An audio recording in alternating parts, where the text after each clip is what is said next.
Quem é que já não se irritou com políticos que gastam mal o dinheiro dos nossos impostos? Mas quantos de nós fazemos algo de concreto para mudar isso? Você vai conhecer agora brasileiros que partiram para a ação. Para dar de comer à família, Daniele rala muito, a semana inteirinha tosando o cachorro. Por isso é que ficou furiosa com essa história de político comer de graça. A gente não é obrigado a pagar café da manhã, almoço e janta. Ele já tem um salário bom para isso. Mais brava ainda ficou quando viu a foto do deputado estadual em quem ela votou num outdoor imenso. Foi em Campo Largo, no Paraná, onde ela mora. Ele fez promoção pessoal em cima disso, mas foi tudo com dinheiro público. O pavio dela encurtou mesmo quando alguém lhe disse que a ex-mulher do deputado Alexandre Guimarães arranjou uma boquinha no Detran. A gente não é escravo de político, o político é nosso empregado. Foi se informar se podia fazer algo e descobriu que podia sim. Para você entrar com uma ação popular só basta ter o título de eleitor e vontade, e não ter medo. Aí arregaçou as mangas. Também não pode chegar no judiciário para fazer fofocas, tem que ter prova. Aí, no dia que eu cheguei lá, ela chegou 11 horas da manhã para trabalhar. E você fotografou? Fotografei. A ação popular com foto e tudo deu certo. O juiz suspendeu a nomeação da ex-mulher do deputado. A gente acabou vendo que teve uma consequência prática e acabou empolgando a Daniele, né? E a gente foi para uma segunda ação, que foi a ação dos outdoors. E foi outra vitória, o juiz mandou retirar os outdoors. Aí ela se empolgou de vez, pediu todas as notas de despesas com alimentação do deputado. A lei de acesso à informação existe para isso, mas não quiseram dar. Você não pôde fazer cópia? Não, O que nem disseram? pagando. O que disseram? Que ninguém nunca tinha feito isso, eles não sabiam como lidar com a situação e que se eu quisesse era para levar um scanner de mão, mas eu não tenho, né, ou tirar foto de todas. Aí você tirou De foto com uma o celular? por uma. De celular, uma por uma. Quantas notas eram? Umas 3 mil. A gente chegou lá 8 horas da manhã, saímos de lá 4 horas da tarde fotografando as notas. A trabalheira rendeu outra ação. Daniele anexou notas como esta, em que aparece uma refeição às 4h49 da madrugada, supostamente em atividade parlamentar. E ainda estava com carimbo da Comissão de Tomada de Contas da Assembleia Legislativa do Paraná. O jantar às 4 horas da madrugada no centro de Curitiba condiz com a atividade parlamentar? Olha, a Comissão de Tomada de Contas não sabe que horas o parlamentar... Mas está na nota fiscal, na nota fiscal está lá o horário do jantar e a despesa. O deputado apresenta a nota fiscal, não sei que hora que ele jantou, não sei que hora que ele saiu, ele apresentou a nota. Está regulamentada pela resolução. Para você está valendo, então? Para nós está valendo. Mas, enquanto a ação não chega ao final, a Justiça mandou bloquear os bens do presidente da Comissão de Tomada de Contas, que aprovou as notas, e também os bens do deputado Alexandre Guimarães, até o valor total das despesas, R$ 47.940,12. O Fantástico procurou por ele no gabinete, mas foi um assessor que nos recebeu. E ele realmente não. O posicionamento final é que ele prefere não falar, a não ser a nota, né? Tá bom. Em nota, o deputado diz que a ação de Daniele é fraudulenta e que vai processá-la. Ele foi à tribuna protestar. As informações obtidas do portal da Transparência da Assembleia foram adulteradas. Isso é crime. Isso é fraude. Quanto a essa guria, eu já tenho um BO, eu já tenho ação contra danos morais. Quando a gente percebeu que o deputado começou, ao invés de se redimir, começou a entrar com processos contra ela, retalhando, atacando, pedimos em juízo para figurar no polo da demanda. Então nós entramos na briga junto. Você foi o maior incentivo, né? O Cir Carvalho vir até aqui conversar comigo. Nossa Senhora. Porque eu não sabia que ia dar tanta repercussão assim. O homem que veio oferecer ajuda a Daniele já recebeu 22 ameaças de morte. Cir Carvalho é a única cara conhecida da equipe secreta de uma ONG, o Vigilantes da Gestão. Nós temos mais de 100 pessoas trabalhando no Vigilantes e não temos ninguém. Porque exatamente esse é o nosso segredo. Nós temos que ser virtuais, nós temos que ser invisíveis. A única pessoa que aparece efetivamente e que dá a cara para a sociedade conhecer sou eu, porque por uma questão de proteção das pessoas. Desse escritório no centro de Curitiba, Cir coordena mais de 600 investigações pelo país afora. Vai desde uma recomendação a um prefeito para parar uma licitação ilegal até uma ação civil pública contra um determinado empreendimento feito com o conluio de agente público. Uma das mais importantes é a da licitação do lixo de Cascavel, no oeste do Paraná. Um negócio de 175 milhões de reais. O Vigilantes alertou então o prefeito que o edital tinha problemas. Em vão. O prefeito simplesmente continuou. Estranhamente continuou. Então não restou outro meio para nós do que levar ao Ministério Público. Ao receber os apontamentos da ONG, o promotor do patrimônio público não teve dúvida de que se trata de um jogo de cartas marcadas. O edital era um edital direcionado que acabava favorecendo a empresa que prestava serviços para a administração naquele período. 2 ações civis públicas e uma ação criminal foram abertas e estão em andamento. O Fantástico procurou a empresa vencedora, a mesma que presta serviços há anos para a prefeitura. Queria falar com algum responsável da empresa, por favor. Diz que não atende ninguém, não. Não tem ninguém que possa atender a gente? Não. O atual secretário estadual de Assuntos Estratégicos, Edgar Bueno, era prefeito de Cascavel quando a licitação foi feita. Ele não vê nada de errado no edital.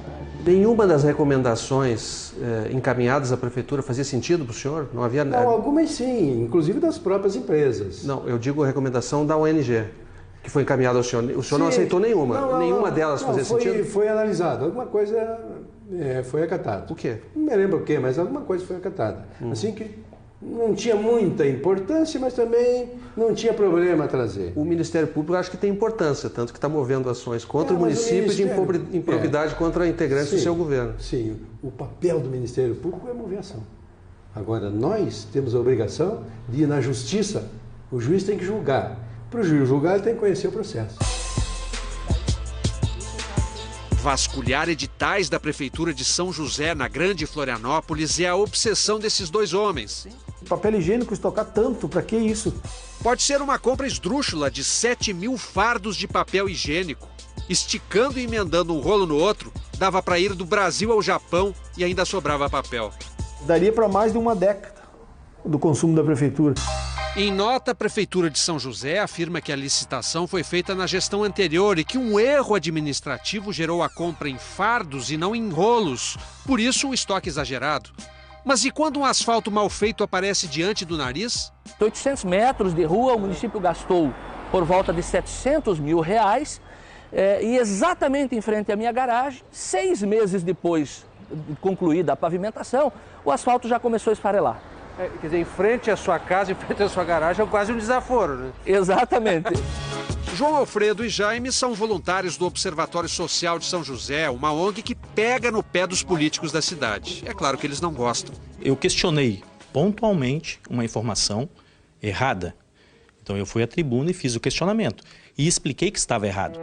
O vereador chegou a cortar um pedaço de rua e levar para a tribuna da Câmara para mostrar que o asfalto era bom, mas não convenceu o observatório. A gente solicitou o memorial descritivo, o edital, especificações. Na verdade, informações que já deveriam estar no portal da transparência e infelizmente não estão. E qual a resposta? O município não nos remeteu essas informações e não disponibiliza à população. Quando é assim, um pedido de explicações é encaminhado ao Tribunal de Contas do Estado. O de Santa Catarina tem orçamento de 250 milhões de reais por ano, justamente para fiscalizar esse tipo de indício. Mas nem o procurador do Ministério Público, que trabalha dentro do tribunal, acredita na eficácia dele. Os tribunais de contas brasileiros hoje, né, ou a maior parte deles, pelo menos, são instituições absolutamente capturadas pelo que há de pior na política brasileira. Para ele, iniciativas da sociedade civil, sejam individuais ou de ONGs como o Observatório de São José, é que podem virar o jogo contra a corrupção. Em 20 anos de atividade pública, de controle público, né, é a primeira novidade realmente alvissareira que eu enxergo, né, surgindo no horizonte do controle público. Desde que foi criado, o Observatório de São José já conseguiu evitar que um bom dinheiro fosse para o ralo. No primeiro ano que o Observatório foi criado, em 2011, foram R$ 3.300 que foram economizados, né? E nesse último ano passou de R$ 10 milhões. Parte do mérito dessas iniciativas é não desprezar pequenas quantias. Sendo dinheiro público, qualquer centavo deve ser rigorosamente controlado. Teoricamente, você mesmo pode fiscalizar as despesas com alimentação do seu deputado federal, por exemplo, disponíveis no portal de transparência aqui da Câmara dos Deputados. Mas tente fazer isso sozinho. Está tudo codificado, separado em links diferentes, é uma gincana para achar. A Câmara diz pra gente que eles recebem em média 1.500 reembolsos por dia. Isso para uma pessoa fazer é um trabalho inimaginável. Se uma pessoa não consegue, quem o faria? Desenvolvemos um robô para fazer esse trabalho. Isso mesmo, um robô, mas não daqueles que a gente conhece. Ele não é um robô físico, ele não tem uma sala, ele é um robô, uma tela de computador com um sistema rodando, hiper inteligente, hiper focado, então ele consegue fazer o trabalho muito rápido.